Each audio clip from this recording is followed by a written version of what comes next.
Welcome back. A manual on road safety was written by Oshakati resident Tuhafeni Mwandingi.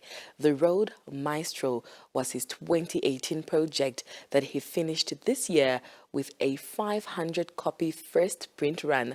Mwandingi claims that despite the difficulties in finishing the handbook, he remained motivated because of his determination and perseverance.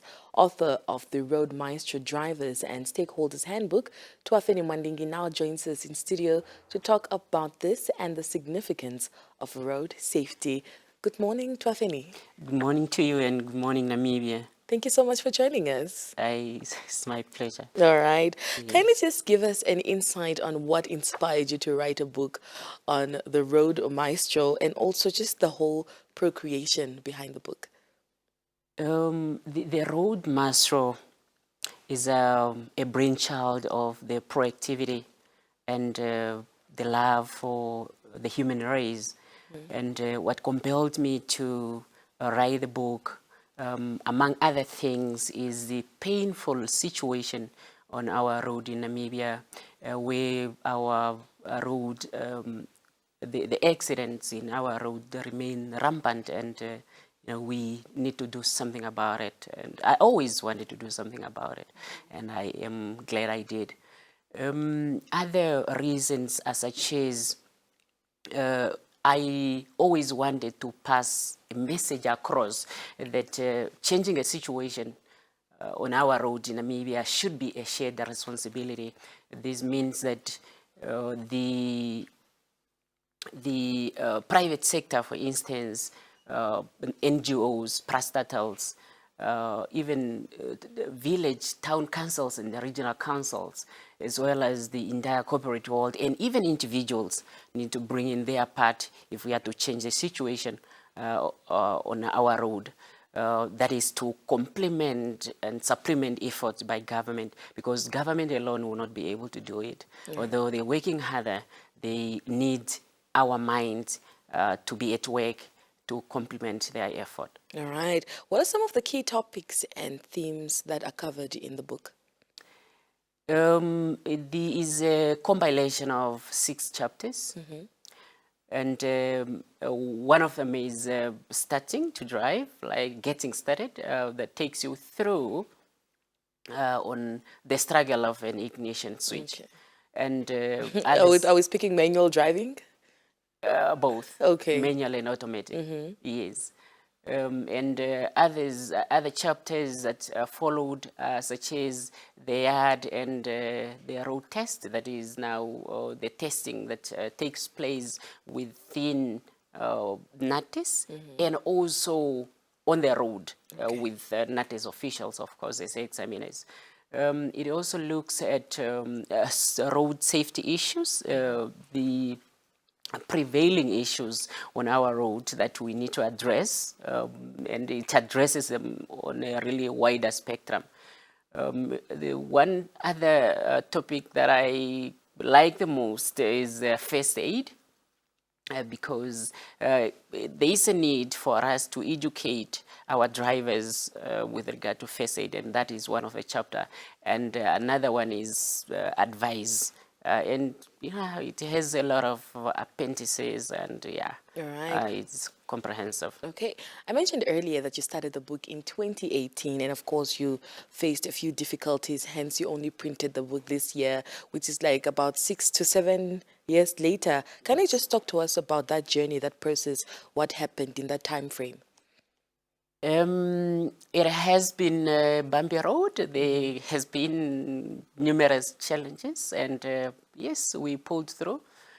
One of them was finance. Getting to fund the project, it has been very difficult. I can mention here that I single-handedly funded this project up to this stage, without a single cent from any Samaritan or any barriers assisting through the process. But yes, finally we have the product. And one of the challenge I can also mention here is that looking for assistance or collaboration through those offices has been a challenge, because people are asking the wrong question. And the question of who instead of what is done. For me, it was, if an idea comes to the table, it was not supposed to matter who did it, who brought it, but it was supposed to be what about it, and what significance it has to be it Namibia as a country or just communities in particular. All right. Who is the book intended for? Who's your target audience? The book is intended for mostly the managers of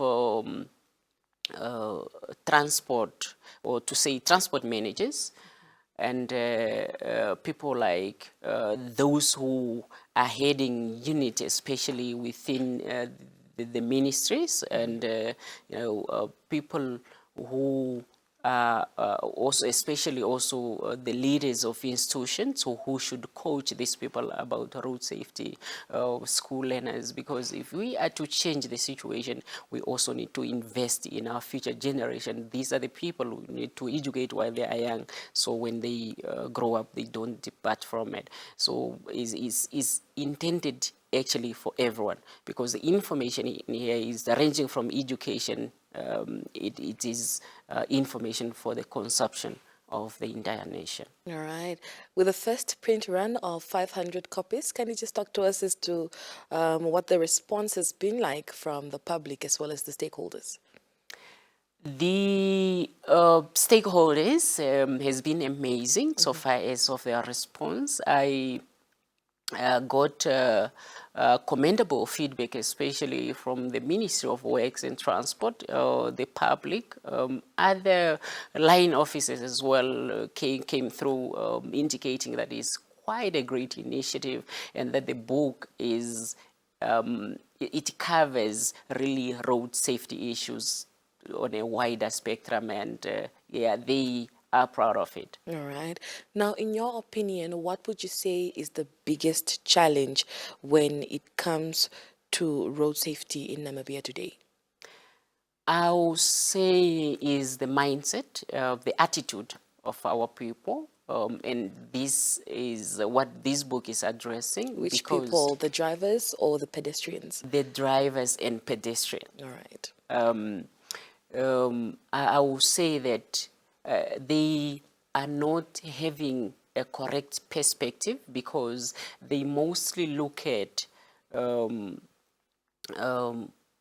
to say they are not having a sense of understanding about rules and the regulations governing road, and also a way of understanding that they need to collaborate. We need to collaborate if we are to change the situation on our road. All right. Is that perhaps how you envision the Road Maestro making the change that you want to see? Exactly, absolutely, because this book is looking at changing the perspective of our people, changing how they view driving roads and vehicle in general.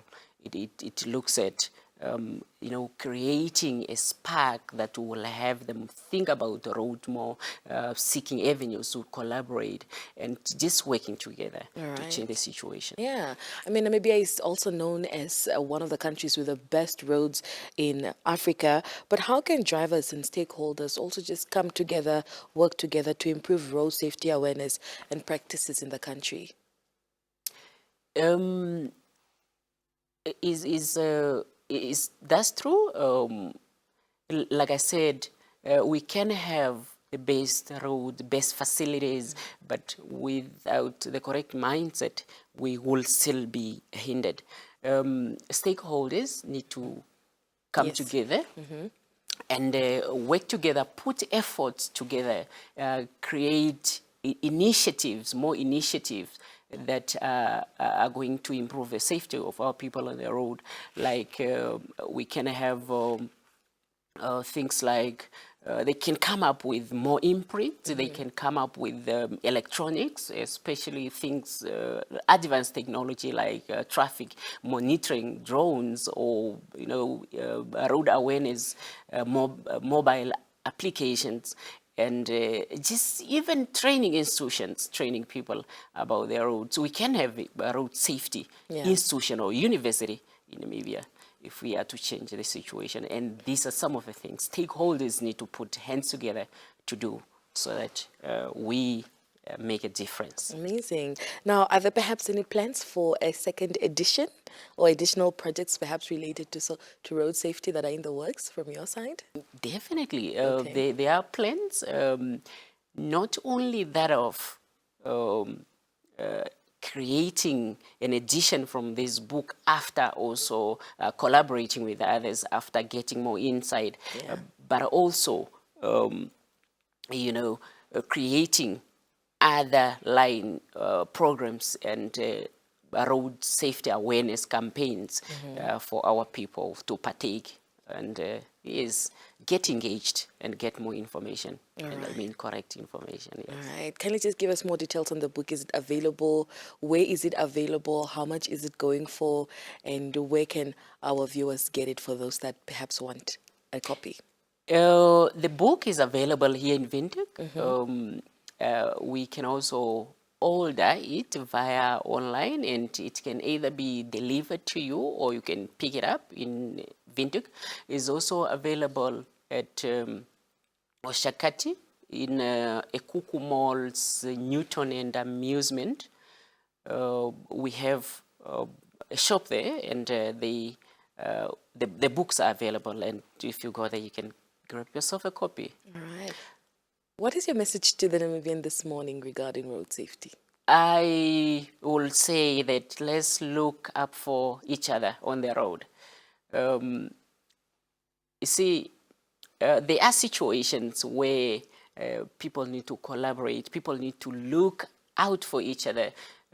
As a driver, you are in your vehicle, but you have the best view of the next person's vehicle.